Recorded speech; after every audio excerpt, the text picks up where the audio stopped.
కొబ్బరి తోటలో ట్రాక్టర్ నడిపినప్పుడు కొబ్బరి చెట్టు నుంచి 3 అడుగుల దూరంలో నడపమనండి. ఎవరైనా మిస్టేక్ చేయడం వల్లనే కొబ్బరి చెట్టులో ఇలా చిన్న చిన్న కాయాలనేది జరుగుతూ ఉంటదనమాట.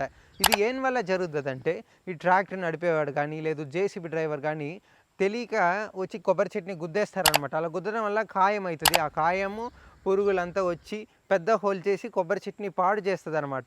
ప్రతి ఒక్క రైతులు దీన్ని గమనించండి. మనం చేసే ఆ చిన్న మిస్టేకే మనం ఎంతో కష్టపడి పెంచిన ఈ కొబ్బరి చెట్టుని పోగొట్టినట్టు అయితదనమాట. ప్రతి ఒక్క రైతులు ఈ స్టెప్స్‌ని ఫాలో చేయండి. అసలు కొబ్బరి చెట్టు నుంచి 4 అడుగుల దూరంలో ట్రాక్టర్‌ని నడపమనండి. ఎందుకంటే ఇక్కడి దాకా రూట్ ఉంటది కాబట్టి రూటు మనకి డ్యామేజ్ అయితదనమాట. ప్రతి ఒక్క రైతులు ఈ స్టెప్స్‌ని ఫాలో చేసుకోండి. మనం చేసే చిన్న చిన్న తప్పే మనం పెద్ద కొబ్బరి చెట్టుని కోల్పోతామనమాట. మనం ఎంతో కష్టపడి కొబ్బరి చెట్టుని పెంచుతాము. చిన్న చిన్న ఇబ్బంది వల్లనే మనం కోల్పోతామనమాట. రైతులు దీన్ని గమనించండి. జేసీబీ డ్రైవర్ గానీ, లేదు కొబ్బరి బొండం కొబ్బరికాయ ఏసేంగా వచ్చేవారు గానీ, ఇట్లా కత్తి ఏసి కొడతారనమాట. అదంతా జాగ్రత్త చూసుకొని చేసుకుంటే మన కొబ్బరి చెట్టుని మనం కాపాడగలుగుతాం.